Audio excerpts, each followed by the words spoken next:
Afternoon, everyone. Very excited to have you join us. And we are looking forward to today's webinar to kick off a series of support that we will be providing with the Partners in Preservation sites. Today's webinar is really focused specifically on how to excel in online contests, just like the contest that you will all be participating in. And really we're going to focus today on three aspects, three elements that will be absolutely crucial to your success. Your ability in particular to recruit new supporters, as well as to engage those supporters you already have in your network, or that you are able to recruit.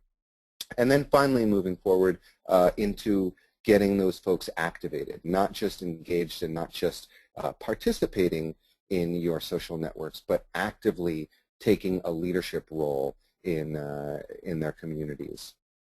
And so let's get it started. Before we introduce ourselves, we wanted to very quickly just speak to, for example, Charity Water, who's become really a poster child of the success and the power of social media, and really, demonstrating the phenomenal ability of the medium from a peer-to-peer based fundraising standpoint, as well as leveraging the power of technology to personalize the impact of a mission. You give 20 bucks and all of a sudden you see a video of a well being drilled in Ghana based on the $20 contribution that you made. And so really wanted to take a step back before we dive into everything today and introduce ourselves. My name is Darian Rodriguez-Heyman. And I'm Ritu Sharma. And we produce a travel and conference series called Social Media for Nonprofits. It's the only educational program series in the world focused on social media for social good. Last year, as you see in the upper right here, we did 7 cities, 9 events, 8 of which sold out, and we educated 2,500 nonprofit decision makers all around the country, offering really practical tips and tools. This year we'll be doubling our size to 5,000 nonprofits. We're expanding internationally, as well as partnering with a variety of different experts. And so really what we wanted to do today is share some of the lessons that we've learned through our experience, and then moving forward we'll be getting even more involved with you. So today, as I mentioned earlier, we will be focusing on online contests. There will be another webinar, and that webinar, there will actually be 4 of them around the week of April 2nd.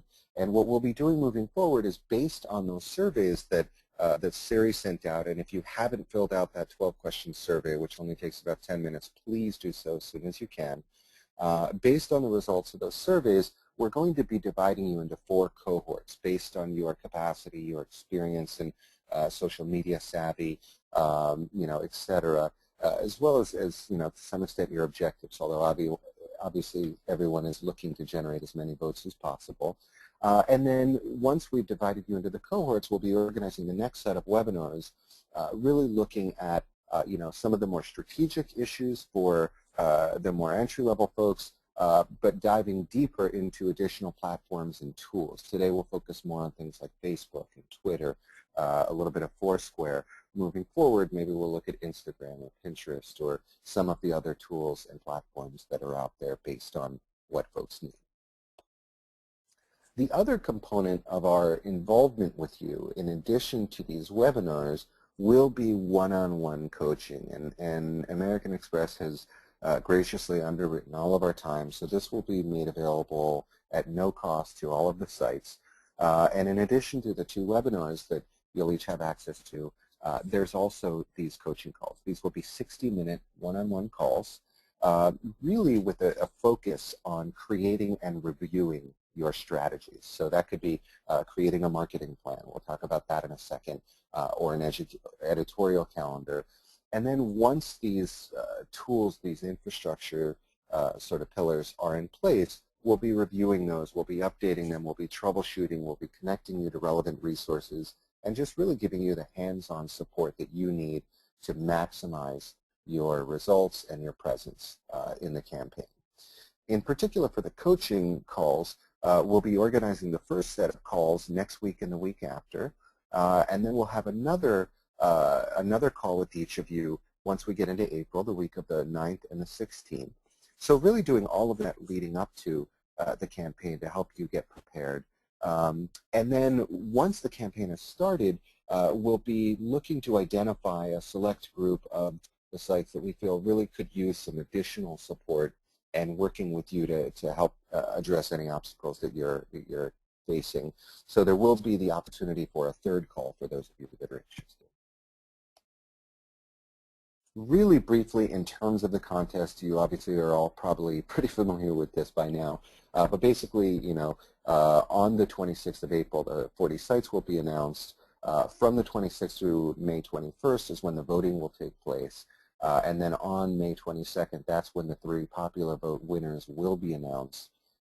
And as you all know, there is a limit of 1 vote per day, but folks are able to vote in 3 different ways. So we are going to be looking across platforms and looking to reach people where they're at in order to maximize results.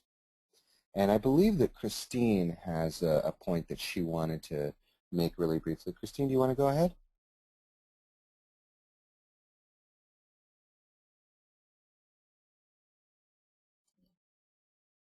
I can't hear you, Christine.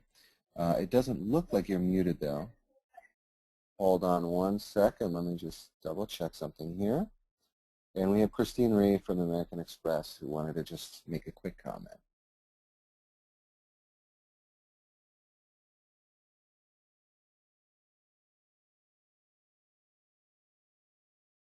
Okay, I think we're going to move forward. She's sending me a little note, and so I will be happy to share what she has to say with the rest of you. But let's move forward, and we'll get into everything. So, as I mentioned, the thing that well, first off, the thing that Christine was looking to say is that she just really wanted to remind all of you that some of this may sound familiar because of the earlier training.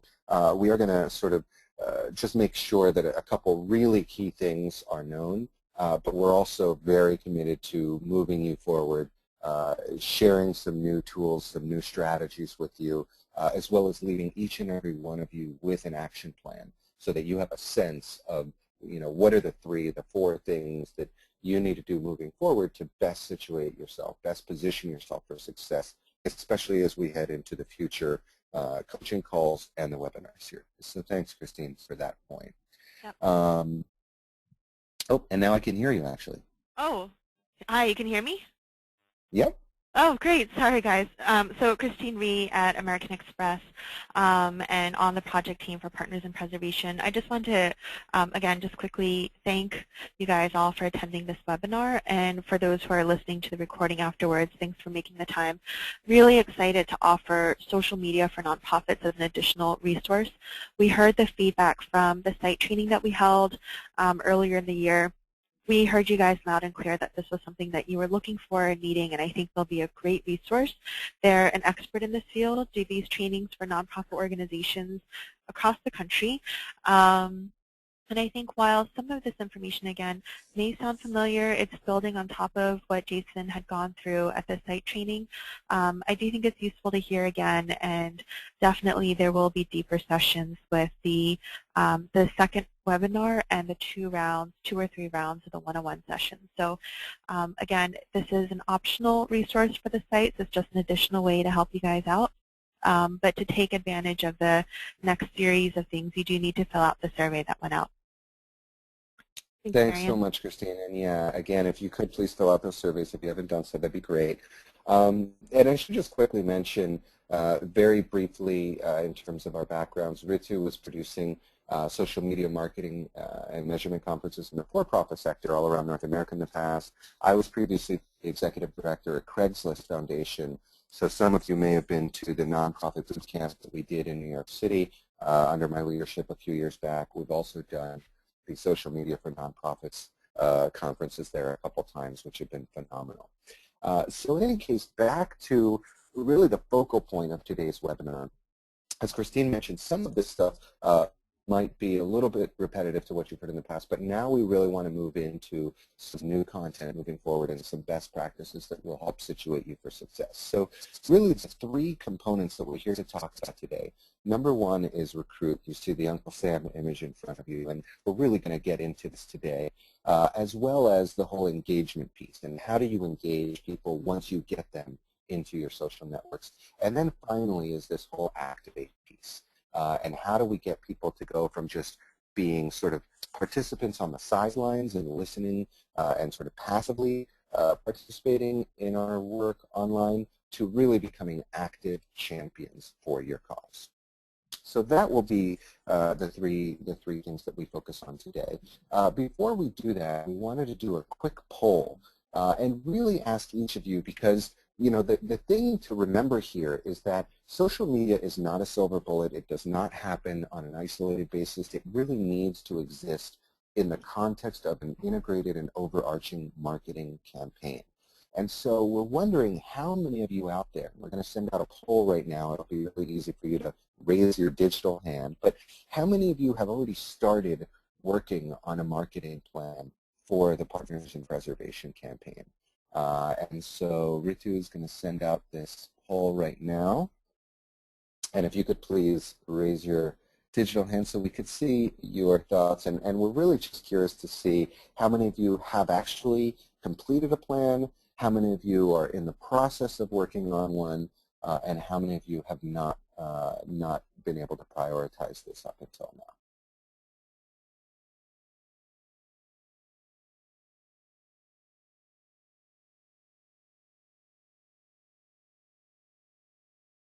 Okay, great. So it seems like some folks are starting to make some progress here, and some people have already actually even finished putting together a marketing plan, which is great. So really briefly, before we dive into the social media focus of today's call, just wanted to very briefly talk about, in terms of this really crucial best practice, this contextual framework for the rest of your social media marketing efforts. Very briefly, what is an integrated marketing plan and what should it contain? It should really look and focus on your objectives, your marketing objectives, not just the votes in this case, but perhaps it's followers on Twitter, Facebook fans, etc. And also looking across audiences. If there's multiple audiences you're looking to target, who are those? We want to look at the different strategies you're going to use to reach those people, specific tactics, timelines, and even budgets. And within social media, you're going to want to look at different platforms. Again, today we'll talk mostly about Facebook and Twitter, a little bit about Foursquare and blogging, but whatever platforms you're using, it could be LinkedIn, whatever the case may be. And online, we also want to make sure to look at email and newsletters, search engine optimization, search engine marketing if you're doing a Google grant, but also integration with offline, with PR, with direct mail, any kind of partner relationships and engagement, live events, phone marketing, whether that's outbound, making calls, or, what people say when you receive phone calls, how are you leveraging that as an opportunity to promote this campaign? And the goal of this, plan is really to help you sort of plan for success, and in particular to forecast what kind of time, what kind of financial resources, and what kind of human resources should you plan on allocating, and also across which people, so you understand who's in charge of what, and there is, just like the name says, an integrated plan. There has been some research done in the past from some of the other giving contests that shows there's a direct correlation to the amount of time that you invest into these contests and to the results that you see. Pretty obvious if you think about it, but the reality is if you're able to invest more time, you're going to get better results. But at the same time, we want to make sure that you work smarter, not harder. And that's what today's conversation is about. So first and foremost, one of the most important tools that we want to encourage each and every one of you to put into place before the Partners in Preservation campaign gets started is an editorial calendar. And this is really just a very simple spreadsheet, and we're actually going to send you a template that you can use as a follow-up from today's call, because each of you really should be filling one of these out. What it does is it looks by date and by time even, if you'll be posting multiple times in a day, which You probably will, especially towards the end of the campaign. And it's really going to have 4 different sort of cells, if you will, per calendar date, which is what is the focal point? What kind of content will you be posting? Is it about, hey, we really want to encourage people to get out and vote? Is it something more related to your programs and your mission? What is the sort of overarching topic that you'll be posting about? If there's any media that you'll be using to tell that story, whether it's through photography or video, that should be in there. The author, in particular, who is in charge of posting this? This is the most crucial thing here. And then finally, what platform? Is it going to be on Facebook or Twitter or on your blog, etc., since that will obviously inform the length and sort of the style. And really what you want to do here is this is a very simple tool to help you be proactive in your planning, so that instead of just saying, oh my God, we've got to get more votes out, what should we do? Let's send out a Facebook post. You're doing that ahead of time, and you're being strategic, and instead of being reactive and in the moment and then trying to take a step back and say, okay, well, should we send this out now? What have we sent out already? This is a very simple tool to help you sort of pre-plan for success. So again, we'll be sending this out as a follow-up, and we really encourage each and every one of you to make full use of this. And we're happy to work with you on personalizing and finalizing this in those coaching calls that we have coming up. Absolutely. We'll be working very closely with you to decide what's a good format of editorial calendar for you, help you prepare multiple pieces of content much ahead of time, so you have something that's always there if you're busy with something else, and then leaving room for things that come up that are exciting and spontaneous, and making time for those as well. Great point. Nice one, too. So let's, the other thing that I want to mention very briefly here is that as you're looking at scheduling out your communications, your outbound communications, we really want to underscore the importance of using a scheduling tool, because obviously it's much more difficult to be, jumping onto Twitter 5 times a day to make those different posts that you pre-planned out. Instead of just spending, 2 or 3 hours at the beginning, you could do this tomorrow and schedule out all your tweets for the next month or even year using some of the free tools that have premium, premium upgrades like Hootsuite, TweetDeck, Seismic, etc.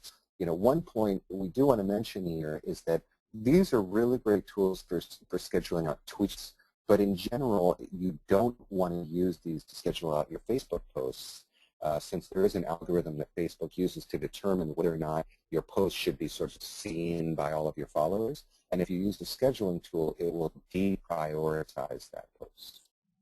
And if you use any of these tools, you can also see your analytics to see how many of your tweets were viewed, clicked, or shared, or retweeted. So that's an interesting piece too. So if you use these, you can constantly monitor if your tweets are resonating with people and are being retweeted and shared and being favorited. If not, then we have a chance to do some messaging work and change gears and address that. Great. So let's get into it. So starting with recruitment, and how do we help our clients and our attendees at Social Media for Nonprofits really recruit new supporters to their cause? Well, it all starts with identifying your audience. And the first tactic for doing this is really just sort of the most obvious way, which is taking a step back and just thinking about, based on your history, based on your experience, who are your supporters currently? Who are your most active, supporters, allies, fans? Who are the people that come to your events? Who are the people that are following you and commenting on your Facebook presence currently? And not so much who are they individually, but what do they look like? Are they male? Are they female? How old are they? Where do they live? Do they have a certain set of occupations or educational backgrounds or interests? And really just trying to create a profile of a typical audience member. That is going to be probably the most effective way of doing this. But then there's also some technological tools that can be very useful and that are also free. So Facebook Insights is a really powerful tool to tell you, along the lines of what Ritu was mentioning with the scheduling tools, on Facebook, who's really taking a look at your posts, who's commenting on them, liking them, sharing them, etc. And we're going to talk about some best practices for getting more people to interact with your posts in just a moment when we get into engagement. Similarly, there's a Google tool known as Google Analytics, and if you go to google.com/nonprofits, there's a whole variety of different offerings that Google makes for nonprofits. That URL is in here later. But Google Analytics is a great tool to look at your website traffic and where are people coming from, how long are they hanging out, what pages are they going to, what's a typical click stream, where are you losing them. This is a really powerful tool. You know, just one quick example, friends at Network for Good who wrote the online fundraising chapter in my book, Nonprofit Management 101, they changed the donate button on their website from gray to red and instantly got a 25% increase in online donations. So again, in this case, maybe it's a button that says, you know, vote for us in the Partners in Preservation program, but you're going to want to look at analytics tools to see what happens if I change the size or the positioning or the color of that button in order to really maximize response. In addition to that, you want to keep an eye on where is your traffic coming from. You'll be promoting extensively on your Facebook page, on Twitter, and in Twitter in particular, you'll be listing a number of links about your participation. You want to keep an eye on your website traffic to see if any channel, whether it's Pinterest, Facebook, Twitter, anything else that you're doing, if you are seeing traffic coming from that. And that's a good sign. Then you know it's working. But if you don't see a lot of traffic coming from Facebook, Twitter, Pinterest, or other channels that you use, then you know that you need to ramp up. And the next one is Rowfeeder. Rowfeeder is somewhat of an expensive tool and very detailed tool, but they offer a handful of reports that are free. So if you go to rowfeeder.com, there is a button for free reports. And that's where you want to go. That's the very first step that you will do after the webinar. I encourage every one of you to use that as one of your action steps and go to Rowfeeder and draw some free reports. One report is going to be on your Facebook fans, and when they make a report, they put a lot of good graphics in there so you can see beyond Facebook Analytics or Facebook Insights, some insights about your Facebook fans, who they are, how much time they spend, their gender, their location, and so on. And similarly, there is a report on your Twitter fans also. Who are your top most influential Twitter fans? Who are your most active fans? Who are your fans who have the most fans? So you can identify who you're going to go and ask for help and ask for outreach support. So there are a number of these reports, and please mark your notes to go back to it after the conference and draw your reports immediately. Yeah, and we'll talk more as we get into the Activate piece in terms of this point that Ritu just mentioned about who are your key influencers and how can you really engage those. That is an absolute crucial point when it comes to activation. So let's get deeper into recruitment. And in particular, as we look at Facebook, there's a few different best practices here that can really help you make the best use of this platform. You want to start with inviting everybody you know to join you on your Facebook page. You want to invite all of your volunteers, all of your staff members who are not currently on your platform and like you. You want to invite all your board members, and you want to make personal asks to your friends and family to like your page. That will give you a little bit of startup boost.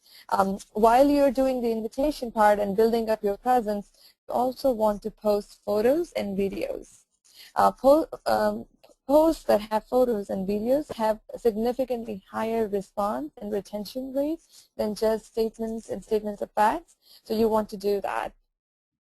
During your campaign, you will want to organize a number of offline events and post them and promote them on Facebook. And when you are having these events at your venues, if it's possible for you, encourage people who come to these events to join you in your campaign and to like you and actively participate. And take pictures of those events and post them on your Facebook page. And that makes it very interactive and ties your offline and online participation and builds momentum for you. Finally, for increasing your audience for Facebook. Facebook ads can be a very targeted way to acquire fans, depending on the amount of budget you may have available. For those who do, this may be an option to acquire fans.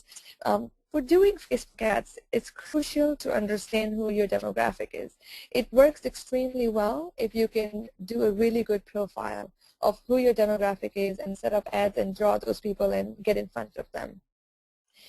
During our calls and coaching, we'll be going into how to set up Facebook ads, if the Facebook ads model is right for you, and depending on the budget, and we'll coach you on making the best use of that tool. And yeah, I was going to underscore that point as well. I think the coaching calls are really a great environment for us to work one-on-one with you on your Facebook ads campaigns, if that's something that you'll be taking advantage of, and looking not only at the demographics, as Ritu mentioned, but also the psychographics, because that is a crucial point with Facebook advertising, is what other causes and what other interests do your followers have, so that you can target people with those similar interests. And then, as Ritu mentioned, the importance of posting photos and videos. From what we've seen, engagement goes up by 5 to 10 times if you just put up a standard text post versus something with a photograph or video. It's much more engaging. It's taking full advantage of the media, and it's just really crucial as you're using Facebook to post as many photographs and videos as possible. So let's move in. Let's move into Twitter. Yeah, go ahead. Darren, on the photos and videos, I would just mention, I know it seems like there's a lot of information going out to the sites, and I hope the last chart that Sari sent out kind of showing the overview of resources that we're offering is helpful. But I know that for some of the sites who didn't have great pictures, we've dispatched a pro bono volunteer to help with photography. There's definitely some media and video assets that we can help out with. So if you haven't already, I encourage you to take a look if that's something that you think you might be able to take advantage of. That's great. That's a phenomenal resource, and I would highly encourage each and every one of you to take advantage of that. It makes a huge impact in terms of engagement. And, you know, we won't get too far into edge ratings in this call, but essentially Facebook realizes that we've entered an attention economy, and it's going to be very quickly overwhelming if every post that you make goes out to, if every post that everyone makes goes out to everyone who's following them. So they've created an algorithm that is, you know, basically deciding, is your post worthy of being heavily promoted or not, even to the people that are actively following you. And that algorithm is largely based on how engaging is your post. Part of, you know, what goes into that is, are there photos or videos? You know, that's a plus. Did you use a scheduling tool to set up your post? If you did, that's a negative. Are people liking, sharing, you know, commenting on your post? If so, that's a huge plus, because it basically shows, hey, this is interesting content that people want to know about and are finding engaging, so they're going to more heavily promote that to your extended network. And again, we'll get into some more quote comments and ideas about how to leverage Facebook in just a moment. But for now, let's continue in this recruitment vein and look more at Twitter in particular. Facebook has over 850 million people that have logged on in the last 30 days, making it the world's third largest country, growing by the size of the LA Times every month. Twitter is over 250 million people now, so this is huge. And in particular, when it comes to Twitter, you know, the first thing that we want to talk about here is the low-hanging fruit. And what we mean by that is just, you know, being in regular contact with people that are already following you. And this also includes the people that should be following you, like your board, like key allies, advisors, employees, etc. Make sure that you reach out to those people very proactively and say, please follow us, and really encourage them to do so on a recurrent basis, since it usually takes a couple times to get to this. The other thing with Twitter is it's about consistency, and this will vary from organization to organization. Maybe for one of you, it's, you know, it's twice a day. For others, maybe 5 a day. But the key thing is consistency. What you don't want to do is post, you know, 6 times a day for 3 days, and then once a day for a couple other days, etc. And so we want you to kind of take some time to think about what is realistic. Again, you can use scheduling tools to facilitate this. If you can do 6 or 7 times a day, that's great. If you can only do 1 or 2, that's great, but just be realistic in your expectations.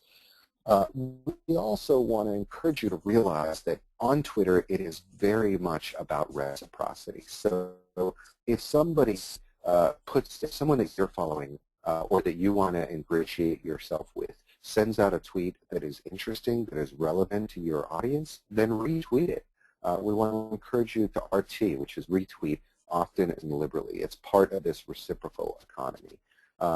You know, one of the simplest ways to build up your Twitter following is to follow other people. And this is something that you or even an intern could spend an hour or 2 on and make a huge impact on your Twitter following, because all you have to do is identify, to Ritu's point earlier, a couple key influencers that are leaders in your space, whether that's regionally, whether that's based on the issue, etc. Folks that are kind of right down the strike zone in line with your audience. And then, you know, follow them, follow everyone who's following them, follow everyone who they're following. And what will happen is a decent chunk of people that you follow will actually follow you back. Some people will do that automatically. Other people will keep a close eye on who's following them. And so following other people is the simplest way to build up your Twitter following very quickly. We also encourage you to create a hashtag if you haven't done that already. That really helps create a conversation stream so that people can search for your organization, this particular campaign, whatever the case may be, and it gives you kind of a go-to place to send folks if they want to learn more about the effort.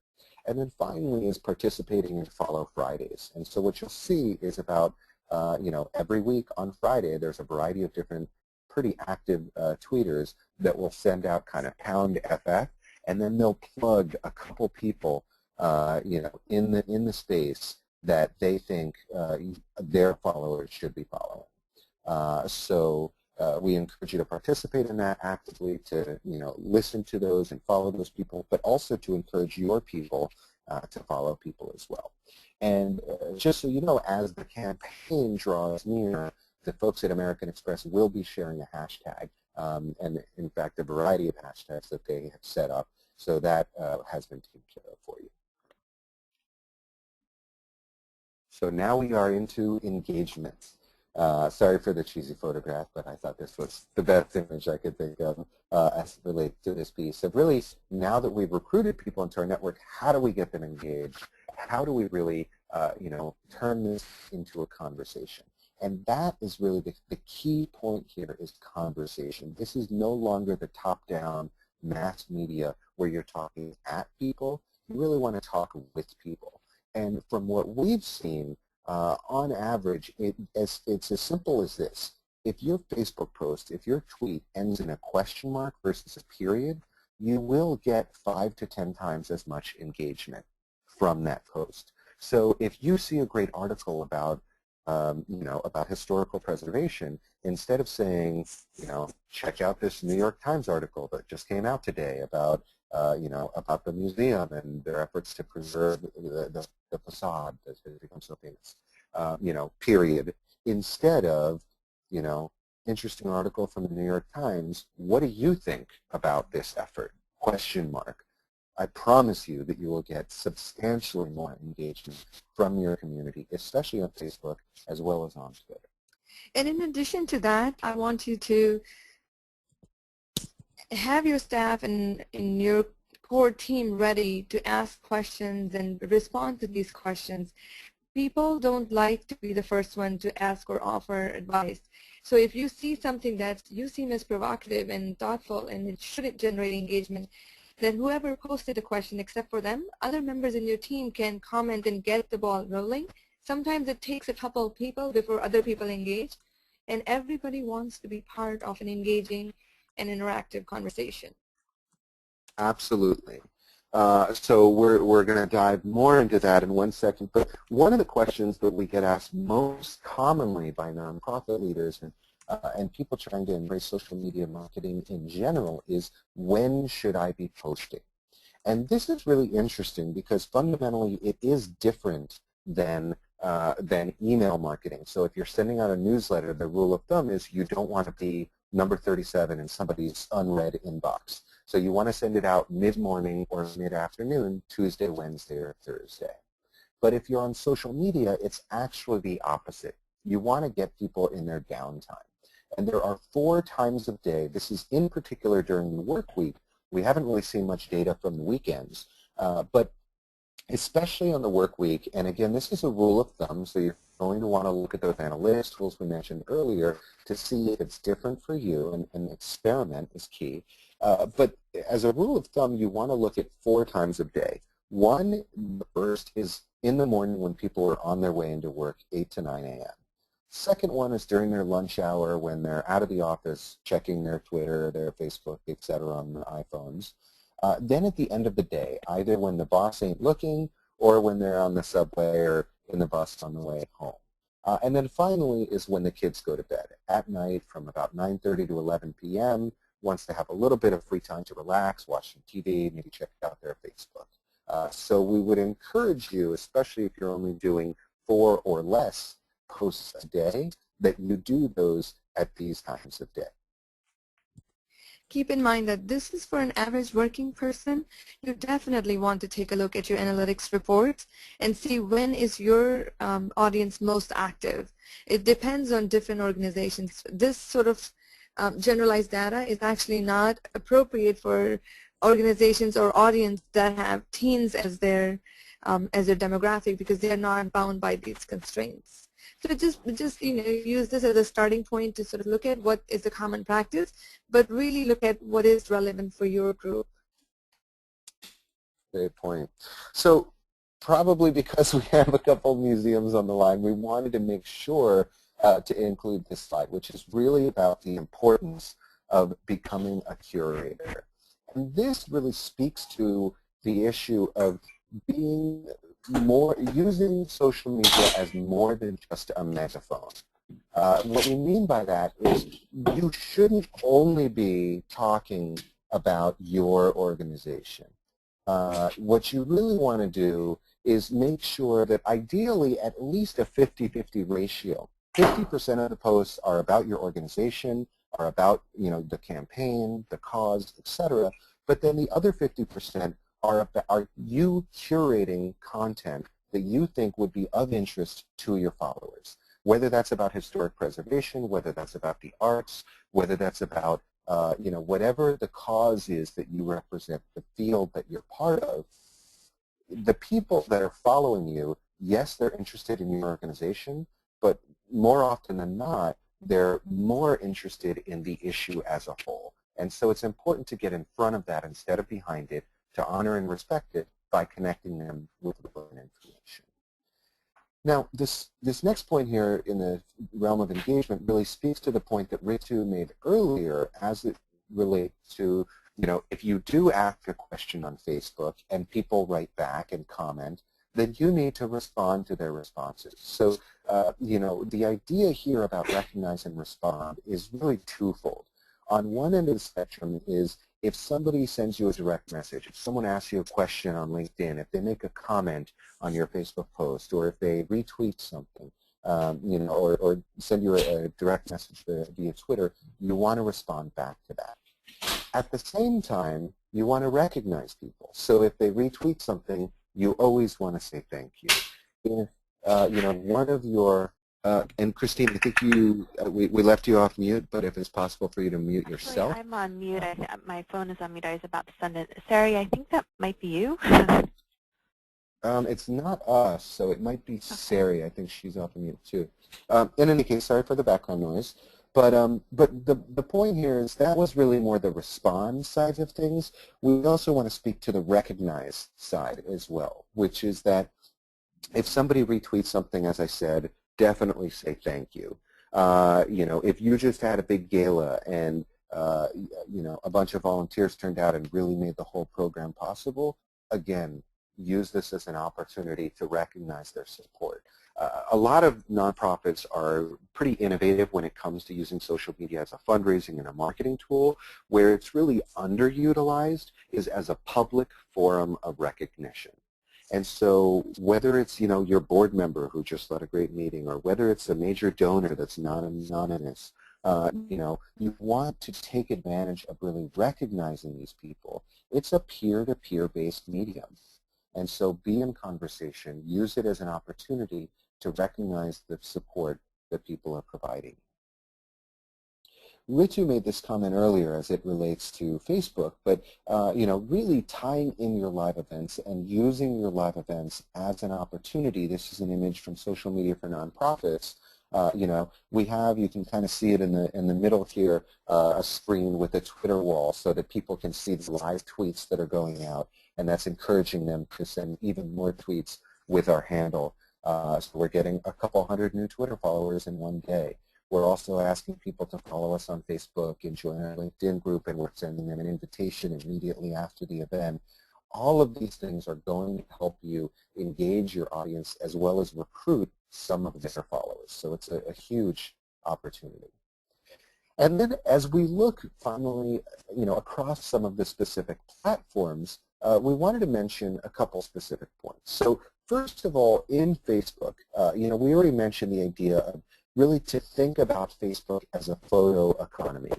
The more photos you have, the better received your posts are going to be. But also take the extra 5 seconds to make sure that you go ahead and tag people in those photos, because then they will get a message. They will most definitely look at that photograph, they'll probably comment or share it, possibly share the album, and then all of their people will see it. Some of them will post and respond, in which case their people will see it, etc. And that's really the secret to going viral. So, and when we talk about going viral, it's about you tell your network of people, and then they tell their people, and so on and so forth. And tagging is a great way to tip that first domino. Another thing that you can do is polls. And so asking people questions, like we said earlier and like we did on this call, is a great way to get them engaged. On Twitter, if you think of Facebook as a photo economy, think of Twitter as a link economy. You've only got 140 characters, so it's pretty tough to get a complete message out, but what you can do is send people somewhere for more information. In terms of proactive outreach to some of those key influencers that may not be in your network currently, send them a direct message if they're already in your network, or just do an @ reply, which is their handle, and then send them a brief message saying, hey, love what you're doing, would really appreciate it if you follow us since we're working in the same field. Things like that are a great way to get people's attention and to proactively get them to follow you. If you're active on Google+, and we're not going to talk too much about that today since we want to focus on some of the key platforms, but we will be covering that in some of the calls and future webinars as needed. But host a Hangout. That's a really great way to get your audience engaged. Is have some of your curators, have some of the more notable celebrities, if you will, in your network. Host a Hangout on Google+, and get your audience to turn out for that. There's been some really popular ones that have happened lately with the Dalai Lama and Desmond Tutu. You might not have them on your board or in your network, but who do you have? And then finally on Foursquare. The first thing on Foursquare is to claim your site. So if you go and look up your site, you'll see there's an option to claim it. So you want to do that. You want to encourage check-ins from anybody and everybody that comes into your sites. Have simple messaging signs with incentives for checking in, whether it's discounts on entrance, whether it's pens or small things that you give away, or just verbal recognition. It's really important to encourage people to check in. You can create your own badges, so not just using the standard NAIR and the hierarchy that they use, but come up with something really fun and creative that's relevant to your industry, to your organization, something really fun. So that's really important. And now let's shift gears into Activate. And again, this goes back to the idea of the key influencers. This goes back, sounds like we might be breaking up a bit, so we're going to move just a little bit, so hopefully you can hear us better. I hope that's better for everyone. But in any case, the whole point of activation here is that, it's one thing to recruit new people. It's another thing to get them engaged and get them interacting with your content. And then finally is, how do you really take some of the people that are following you, that are already part of your network, and make them what is known as a super fan? And these are the people that you have moved up the ladder of engagement. And you start out with getting their attention. then you get them participating, you get them engaged by retweeting, by commenting, by sharing. But you know, you want to move them to a point through this interaction. You want to move them to a point of leadership. You want to move them to a point where they're creating posts on your behalf, where they're remixing some of your recent updates and creating a blog post of their own. And that loyalty is really at the core of what makes someone a superfan. The goal here, the goal in this whole process of activation is to create ambassadors, to create evangelists for your cause. And so that's really the goal of activation, and that's what we're going to talk about now. So the first thing here is really identifying who are the people that are key influencers and that are really in a position to support your work. So that starts with some of the low-hanging fruit of who are the people that are already most engaged with your cause, that are already the ones that are regularly liking, sharing, commenting, retweeting, etc. Every time that you put something up, or often when you do. And that's great, and these tools can help you do that, as can just sort of, you know, keeping your eyes open and noticing people's names that you see on the regular. But the other thing is, who are the people in your network that have the potential to be the most supportive? Because maybe they're not hugely engaged right now, but hey, they're one of your Facebook followers, and you know what? They've got 50,000 followers of their own, or they've got 100,000 Twitter fans. And so if you find someone like that through tools like RowFeeder, your Facebook fan page analytics report, or your Twitter follower analytics report, then it really, you know, serves to identify those people that have the most clout with a K, if you're familiar with that tool, and then proactively go after them and proactively court them so that you can really get them in your court. So that's really the point behind this notion of engaging and interacting with your top 10%. That could be your current top 10% of who's most engaged as of now, but it also could be some of the people that are in your extended network that aren't as engaged but have the potential to really move the needle for your cause. So we talked about this notion of recognition before, but this is also absolutely a crucial element within the context of activation, because by celebrating your key allies, you know, whether those be donors, volunteers, etc., as well as by celebrating victory. That's something that we don't do often enough in the nonprofit sector is, hey, we just hit our, you know, 10,000th visitor to the museum, or we just, you know, broke $1 million for the year, or we just had our, you know, 1,000th bed that we filled for the night. Whatever the case may be, but really looking to quantify your impact. That is hugely important, as is the idea of the notion of lifting up those who would lift you up. So doing that, especially as it relates to your key influencers, those existing supporters, as well as the people that have the potential to move the needle, like I said. And the way to do this in general is not just to send out one little tweet or one Facebook post or one phone call, but ideally to really sort of make them feel adored. And the best way, the simplest way to do that is through not just sending one message out, but sending multiple messages out from multiple different people. That's what I'm saying when we say myriad blogs and posts. So maybe it's the executive director writes a blog post about their board chair who you know, helped start the organization 10 years ago and just made $1 million gift. And then the development director sends out a Facebook post. And then you know, somebody else on the staff, the program manager, sends out something on Twitter, or whatever the case may be. But just take a step back and think about, how would that make you feel? It really makes you feel appreciated. So you know, the next piece here, as we look at activation and in the context of identifying key influencers and donors, is looking at, again, this notion of key allies, but engaging them in personal acts. So if you're working with your board and you're looking to do board-driven fundraising, you know, just like we do that traditionally, we ask them to make personal asks, so too should you be doing this in social media.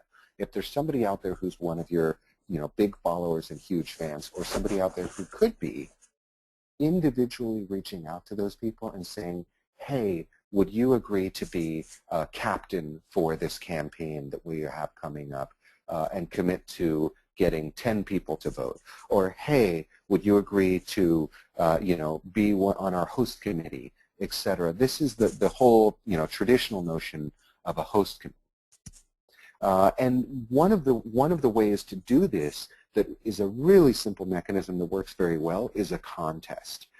So if you tell them that, we're having a contest for our top 100 supporters, and over the next month, as the Partners in Preservation campaign gets off the ground, we're going to have a friendly competition to see who can generate the most votes for us during this campaign. And the winner will receive a blog post, will be featured on our website, will be recognized at our annual gala, whatever the case may be. But just giving them really clear guidelines so they know what success looks like, which, going back to the beginning of the presentation, the purpose of the whole integrated plan is answering that same question. What does success look like? It's equally important for you internally as it is for other people externally, because it really helps to quantify expectations. And so if you can set that bar, if you can help people understand that you need their support in this very concrete and particular way, and then provide them with the materials, with the training, with the capacity to be able to support your work, that works really great. And in between, if anybody has any questions or thoughts, please feel welcome to use the questions panel on your right-hand side and send us a question. You can send it to all of us or send it to me, and we'll respond to it, and we'll try to respond to it as we go, or send you a message, but we'll definitely get to all your questions. So please feel free to go ahead and send us questions if you have one. I don't know if all of you have these share this kind of widgets on your websites and your blogs. If you don't, you want to really install these. It's very simple installation, maybe a 5-minute installation. But anything that you post that's about the campaign, and in general too is a good practice, you want to allow and make it very easy for people to share it on their email, through Facebook, through Twitter, through Google, and multiple others. It allows for over 200 places where people can share, so there's something for everybody. So you really want to have that on your homepage, on your website, and on your blog posts. And this is really just about the notion of helping people help you. Just make it as easy as possible for people to support you. So let's get into social media marketing committees and captains, because this is really the notion I mentioned earlier with the personal asks and the idea of setting up contests. If you can give somebody a title, whether that's an individual title, you're a campaign captain, or whether it's inviting them to join your social media marketing committee, it's the same notion of asking someone to join your board or an advisory board. It's a title that really makes people feel recognized and makes them feel part of something. And so we encourage you to use this sort of approach, this mechanism, if you will, but again, quantify exactly what the expectations are, just like you would with a host committee at your annual event where they have to fill 10 seats and get $1,000 in the door. Well, your campaign captains are responsible for generating at least 100 votes through their social networks.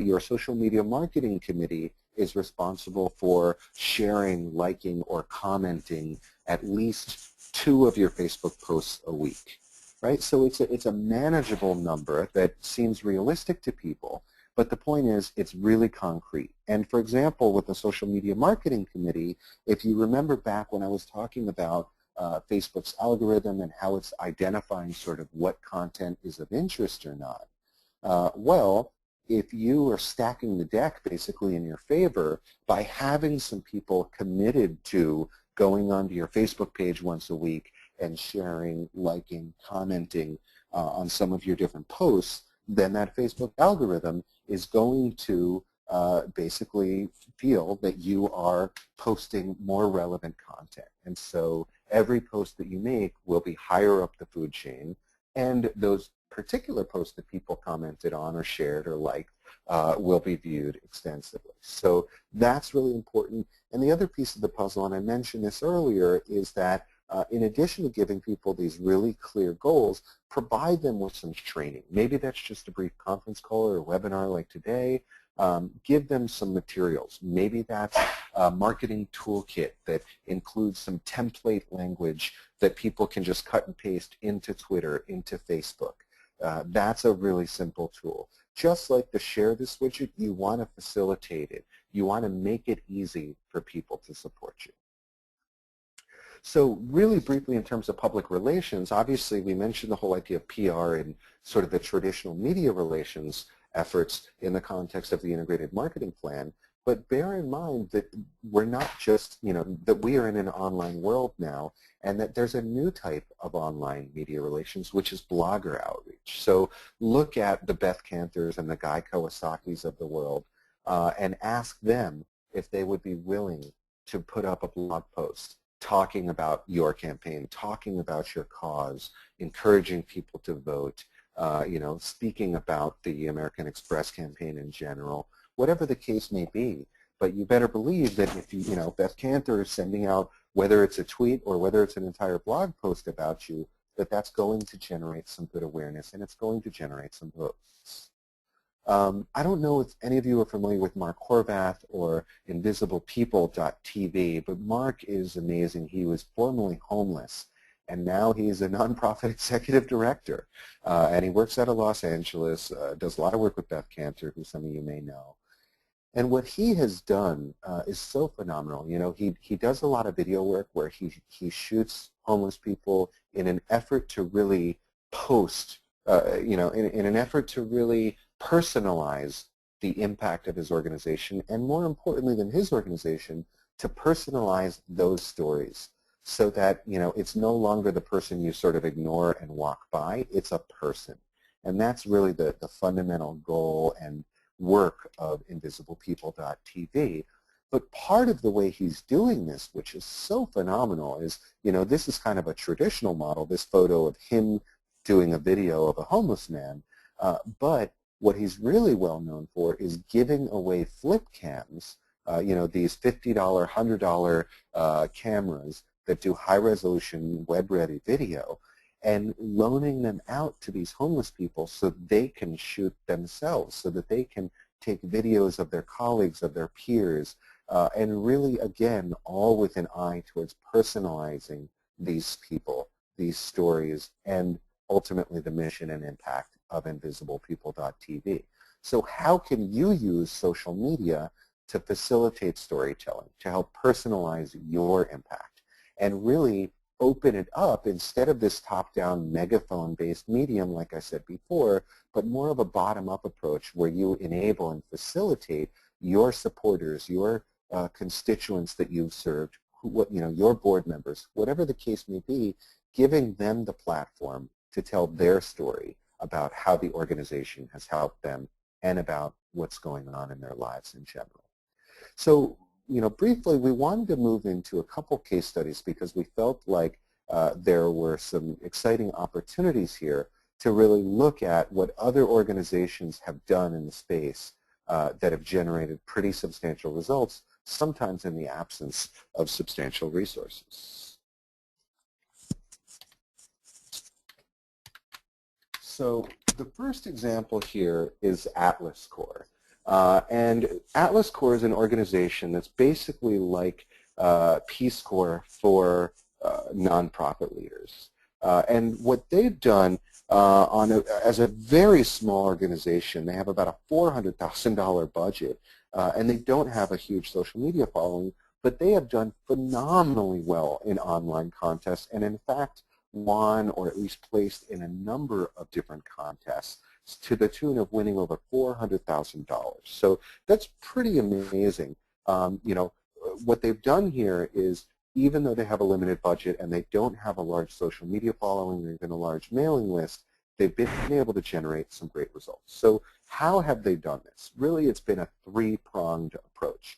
Number one is that they've embraced this captains, this key allies activation strategy that we mentioned earlier, where they were able to recruit 150 captains, each of which made a very firm commitment to recruit a number of different votes. And so whether you multiply 150 times 10 or 100 or 1,000, you better believe that that's going to make an impact on your little thermometer as it relates to, in this case, the American Express Partners in Preservation Program. So that is really helping to establish a solid base of supporters. And again, the whole potential of going viral online is if you get, these 15,000 people to vote for you, some of those captains are going to do extra credit and get, 2,000 instead of 1. But almost more importantly, some of those 15,000 people are going to tell their friends and invite them to follow their lead. Traditionally in nonprofit fundraising, we like to say that the most powerful form of ask is a peer ask. Well, what is social media other than the most powerful peer-to-peer based ask medium of all time, whether that's for fundraising, whether that's for votes, whether that's for advocacy? It's really proved its potential here. So the other thing that Atlas Corps did to really engage these captains, as we mentioned the notion of friendly competition, is they created leaderboards. So they let you know which of the captains were securing the most votes. And that friendly competition was really successful at engaging the captains because everybody likes to be a winner and everybody likes to support a winner. So it gave those captains yet another reason, in addition to just supporting the good work of the organization. They were able to say, help me win, this contest within a contest, and please, get out and vote for, this favorite cause of mine. Really great idea that's worked really well for them. The final thing that they did that isn't necessarily as appropriate for this promotion because of the way that it's situated is they really embraced co-opetition. And some of the promotions that they participated in, people were only allowed to vote once a day for any individual organization, but they could vote 10 times a day overall. So they created what they called a coalition of the giving, where they sort of did a reciprocal exchange with some of the other competitors and said, hey, every time somebody votes for me, I'm going to tell them to vote for you as long as you do the same thing. And that worked really well for them. Again, probably not as appropriate here, but just this notion of co-opetition, this notion that we are truly all in this historical preservation work together, and how can we help one another, whether it's in the context of this campaign or in general, is really important. So we have another case study from a previous Partners in Preservation winner that we wanted to hand it over to Christine to share with all of you. Hi, everyone. Just want to make sure you can hear me. Yep. Okay. I know this is an example, again, that came through the training, but I thought I would go a little bit more into detail about the winner from the 2009 program when we were in Greater Boston, which was the Paragon Carousel. And I thought I would give a bit of a deeper level using social media for nonprofits tools of recruit, engage, and activate. So just to give the setup, and one of the reasons why we continue to cite this as a great example is before the PIP campaign, immediately prior to the PIP campaign, the situation that the Paragon Carousel was at was there was a letter that went to the Hull Times, that basically their local paper, that publicly questioned the management of the carousel. So there was some public controversy there. There was a project that had started, a conservation project that had started, but due to changes in leadership, poor summer weather, again, this was in 2008, so the economy was starting to go in its decline. That project was stopped in the middle. They had huge amounts of debt.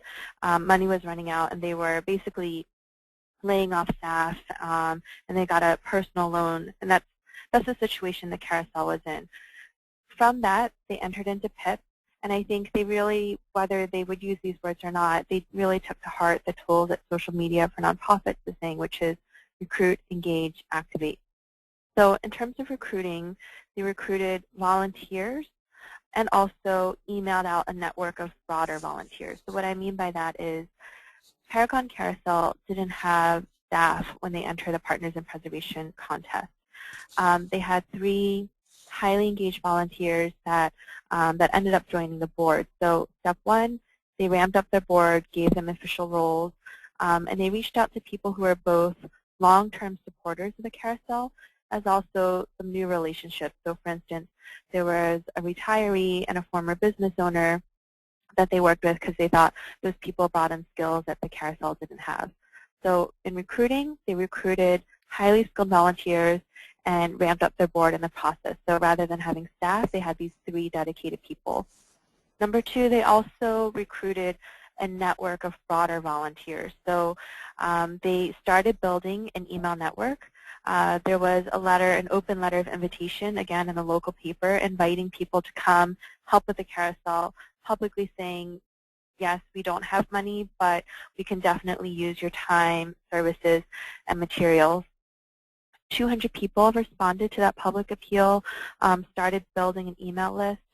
They also reached out to groups like the local Girl Scouts organization, local landscaping companies, and they did a lot of work getting the carousel ready for PIP and for open house. Of course, with the press embargo that you guys are all familiar with, they weren't able to say that they were part of PIP, but the volunteers knew that they were helping to get the carousel open and running again. Social Media for Nonprofits had mentioned an integrated marketing plan. One of the takeaways that Paragon Carousel had coming out of the site training was they wanted an overall theme of what they were working on. So they settled on a theme called Preserving Old-Fashioned Fun, and the 3 volunteers sat down, made a list of the main activities for the marketing campaign for how they would do the Preserving Old-Fashioned Fun. And everything that came out of that was basically of the ideas of all the possible things they had, they prioritized the ones that they thought would fit the theme, continue to reinforce the message, and would have an impact on getting their emails and getting their supporters and ultimately getting this number of votes up. And the last category that the carousel recruited was the local business community. So for an example, they reached out to partner restaurants that were located nearby the carousel, and they gave those restaurants a pack of free tickets for a free carousel ride. And they asked the restaurants, can you give these tickets to your dining patrons, 1 per group, and if people write their email address on the back of the ticket and turn it into the carousel, they can get a free ride. So by the time the carousel opened for the very first time that weekend, it happened to be Easter weekend, and there was a tradition where someone dressed up as the Easter Bunny and someone else was a volunteer photographer. They had twice the turnout that they had the previous year. So again, this recruiting and engaging people. In terms of engagement, and I think the word that Social Media for Nonprofits used was your influencers. I think the main point here is there is a ton of things that you can do, and then there's a ton of things that you can get your influencers or your champions or your top 1 or 2% to do on your behalf. So for example, what the carousel did, again, keeping in mind they're only a 3-volunteer organization, they reached out to their local electric company. And as part of Partners in Preservation, we can provide a number of buck slips and posters, buck slips meaning those like smaller takeaway pieces of paper. So immediately after the training, the carousel picked up a few boxes of the buck slips. They partnered with the local electric company, and the 2 times that the bills went out in the 2 billing cycles, there was a buck slip about Partners in Preservation encouraging people to vote for the carousel and all the electric bills that went out during that voting period. So that was tremendous. They reached out to the local township that they were in, and an email went out to all the township employees through the township employee network there. And they also reached out to groups like the local school system, the public library, town halls, again, to reach out to employees at those organizations, and also to be able to post messages on the library and the town hall websites, on their social media channels, and to distribute the buck slips. And they reached out to organizations outside the Boston area that were also interested in the carousel. So apparently there's a publication, the Carousel News. There's also a National Carousel Association.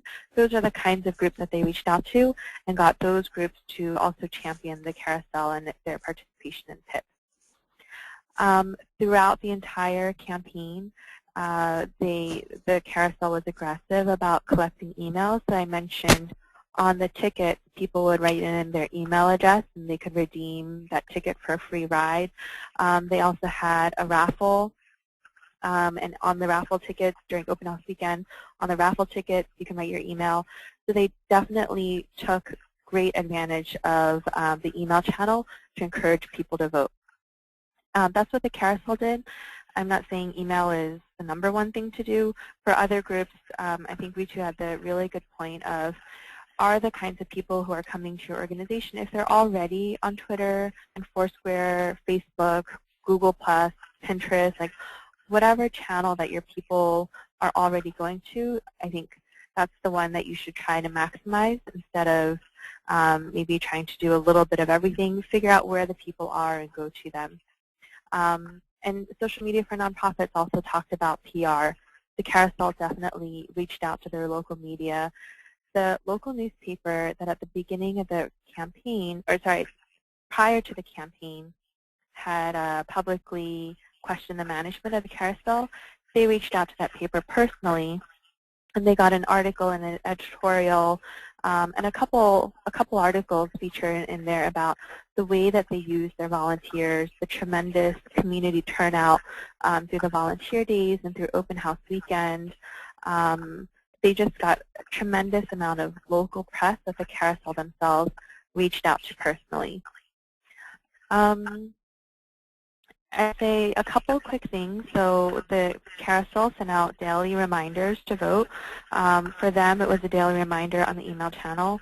And we keep emphasizing this idea of stories, using photos, using videos, using media.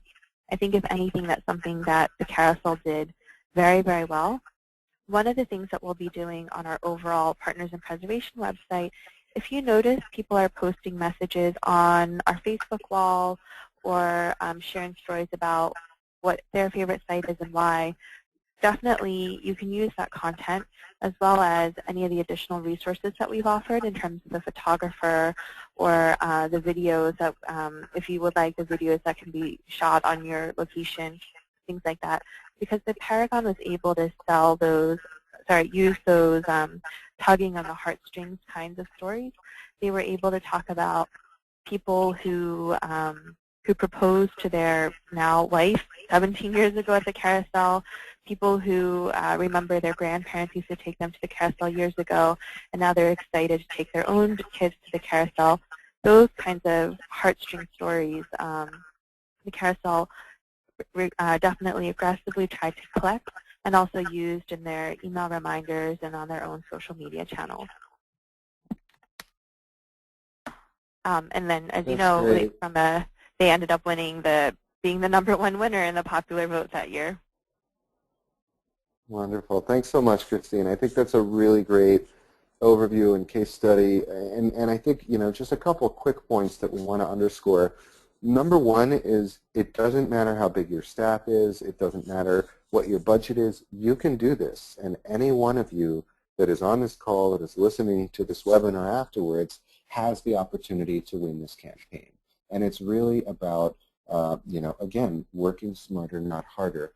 And it's not about having a big budget or a huge staff. You just heard about an organization with no staff that won the Boston campaign. So that's one really key point, is that by following a lot of the things that we've talked about today and some of the tips and resources that we'll be sharing as we move into the calls and the future webinars, every one of you has an opportunity to excel, both for the campaign and in general. The other thing that Christine mentioned as she talked about, the board members and the Carousel Alliance and things like this, is identifying those key influencers like we talked about earlier, whether they were existing supporters of the organization like the board members she mentioned, or the Carousel Association that just had an opportunity to really help them in a big way but wasn't part of their network already. The easiest way to think about this in terms of who you should be identifying as that top 10% as one of those key influencers, existing or potential, is a combination of two things. It's about connection and it's about capacity. And the lowest hanging fruit are the people that are already very connected to your work and to your impact and that have the capacity to really, blow it out, tell thousands of people about it, recruit lots of votes, money, whatever the case is, whatever the objective is, right? And then after that, you move into each of these kind of individually, the people that are very connected but might not have the big capacity like that board member. But hey, maybe that person has some pretty significant expertise in a particular area. Maybe they're a professional photographer, whatever the case may be. And then also the people, the capacity, the Carousel Association that doesn't have a connection yet, but likely could and certainly has the capacity to support your efforts. So think about connection and capacity as it relates to those key influencers.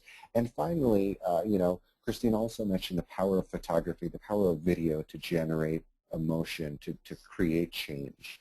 We started out this webinar mentioning Charity Water. One of the single smartest things that they've done that's really helped advance their efforts, and part of why they have so many thousands of Twitter followers, is that they send out a photo of the day. So every single day they're sending out a picture that is speaking to the importance of providing water to the third world. And they're beautiful photos, and people have come to look forward to getting these. They inspire the rest of their day, and of course it's been cause for them to go viral and get a lot more followers. So think about doing something similar. So really quickly as we wind down, and we are going to take some questions, so please feel free to send those through the box on your screen there and through the GoToWebinar. But we did want to share a couple different resources before we get off today's call. So first off, Facebook actually just launched a new nonprofit resource center that's a phenomenal resource, a lot of great case studies, a lot of how-to, a lot of information on how to use analytics, insights, etc. So definitely take a look at facebook.com/nonprofits and in particular Facebook Insights. Similarly, Google, and I mentioned this URL earlier, google.com/nonprofits, they have, this is not so much content in terms of how to use the tools, but it's kind of a portal of all the different free offerings they make available to nonprofits. Google Checkout, Google Analytics we talked about today. We mentioned briefly Google Grants. And if you haven't signed up for a Google grant yet, you can get $10,000 a month of free advertising on Google that can really help your fundraising efforts, getting votes for this campaign, etc., just getting more traffic to your website. Beth Cantor, we mentioned several times in this webinar, very much a leader in the space with so many great insights to share. She has a phenomenal blog at bethcantor.org. If you want to learn more about Pinterest or any particular topic, she's got it posted on her site most definitely. In10, the Nonprofit Technology Enterprise Network, is really kind of the premier network for nonprofit technology leaders. Their annual conference is coming up in San Francisco next month. If you're able to make it to NTC, we'll be there. In10 is also the fiscal sponsor of Social Media for Nonprofits, so they're a longtime friend of ours. But they've got some great content on their website, as well as a pretty active online community. Socialbright.org is really focused specifically on social media, as are all three of these sites here, but they've got a great variety of articles, of resource reviews, etc. And then we've also got Media Bistro and Social Fresh. And all of these places provide a lot of blogs and articles, and SocialBright has a lot of lists of how to do top 10 ways to do something. When time permits, it's a good place to look for resources and look for ideas for how to engage your folks and take your campaign to the next level. And so we hope that these resources are helpful, and we're certainly happy to share more as we move forward. We wanted to leave you with an action plan, as we mentioned in the very beginning of the call. And one thing we do want to add to this are taking a look at some of those free reports that were mentioned earlier from Rowfeeder and some of the other folks. But really, if you haven't already created an integrated marketing plan or gotten to work on one, take a couple hours, sit down with your team, and start mapping these things out. They're hugely important, and they will help you excel. Also create a draft editorial calendar so you really can start to lay out what are we going to say, when are we going to say it, and who's going to say it and where are they going to say it. And then finally, start to plan your unique strategy. We're going to be discussing this as we move into our calls, and so you should be ready to discuss what are your thoughts on your strategy so that we can offer some feedback on that and refinement. So create a plan, create a draft editorial calendar, as well as prepare to discuss your strategy with us, and take a look at the row feeder and other reports that we mentioned. So with that, we've got our emails up on the screen here if anybody wants to contact us directly, as well as our Twitter handles. We're going to take a few questions here before we wrap up, and we're also going to be following up to schedule some of those coaching calls and the future webinars as we divide you into cohorts, and we're really excited to have the opportunity to work with each and every one of you as we move into the future, and we're also very grateful to American Express for this great opportunity. Okay, so we're going to get into some questions. I've answered some of the questions online for some of you, but it seems like there's a theme, so I wanted to answer some questions for the group here. So the ones that I haven't responded, I'm waiting to respond to everybody. Some of you have asked in different ways about measuring the captains and how do you actually get to know who brought what and how many. When you're working with that many people, it is challenging to measure. It's also very challenging to do that in an automatic format. So I'll share what I have seen done in a couple different instances, and you're welcome to either take these or you can come up with some creative way. One of the organizations I work with, they had on a weekly or a monthly basis, depending on what was the campaign length, you can have your captains turn in a list of these are the 10 people who joined you on Twitter, or these are the 10 people who joined you on Facebook, if that's the campaign. And they turn that list in, and an intern or an office person can quickly glance to see if those people are indeed part of your network or not.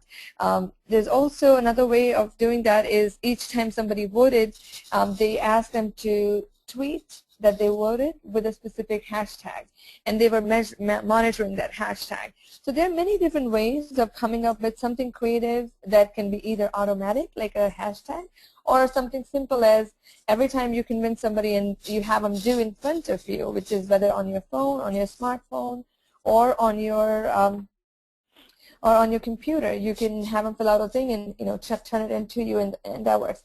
There may be some overlap, minor overlap, but that's really not important. What's really important is you activate a base of people who are going to go out there for you and reach out to other people. So let's see, that was one question, two questions about that. And please continue to send your questions through. We'll answer them as they come in. And we're also happy to follow up in our coaching calls with any unresolved questions for today.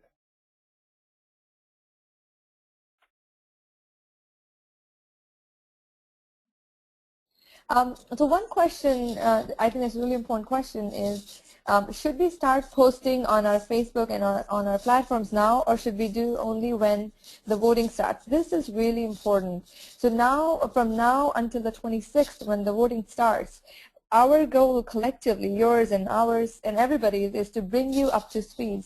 So this is the time when we all collectively build our audience, do the recruit part here. Find out who our demographic is and start building campaigns in recruiting people, and start posting messages from now on. Because what you don't want to do is get to the 26th and then start prepping people about who you are and why they need to be involved with you or why they need to support you. You really need to be building your base of supporters and voters and captains starting right now. So when the 26th rolls around, on day one, first hour that it's open, you are ready to vote. So super important to start posting on your Facebook, to start talking about the importance of your organization or your historic site, its significance, things about it, and start getting people to engage with you. Definitely. And that's something that you can do even though you may not be able to talk about the Partners in Preservation campaign. You could still let these captains know that you want to recruit ahead of time. You can let them know that you're going to be doing a campaign of your own. They don't need to know it's a contest within a contest, but you can let them know that you're going to have a promotion, a campaign to recruit folks, and that you're looking for some captains to help with that, that there's some exciting news that will be disclosed at the beginning of this, but that you're looking for their support. So lining up those resources ahead of time, as well as growing your audience on all the social platforms, is crucial to success. Go ahead, I Christine. would just underscore that. I know that Sari had sent out a reminder of the press embargo and what you can and can't say. Since we have now announced that this program is coming to New York, definitely you can continue to, as Darren has said, you can definitely continue to build your base, build your captains, and do all that work to prepare, as long as you're not giving away that you're participating in Partners in Preservation. If necessary, May is actually Preservation Month anyway, so you can tie it as building up your activities towards Preservation Month. And you know, it's at any time that your organization wants to start building up its social media channels, I think is a good call. But the general rule, as long as you're not giving away that you're participating in Partners in Preservation or that you're tied to it in any way until after April 26th. And if you continue to have questions here or more details on exactly who you can reach out to or what you can say, definitely you can ask Sari for help. Okay, great. I have another question here about, will this be available for use later? The slides and the webinar, the recording of the webinar will be available along with the slides for you to show to your other staff members and also to review later.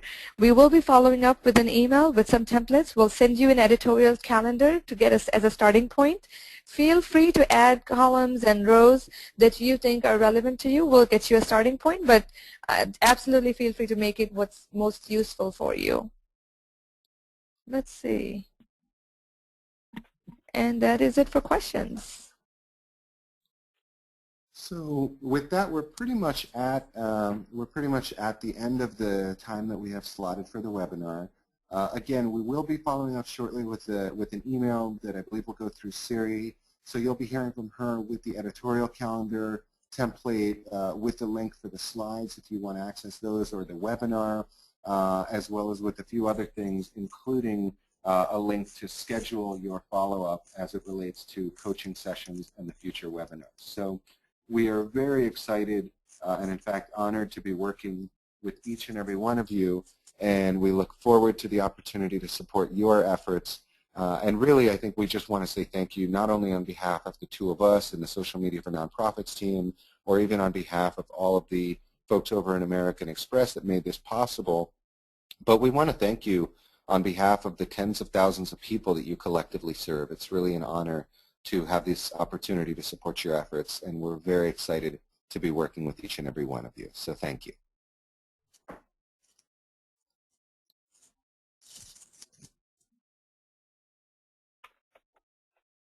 Okay. Thank you all. Bye.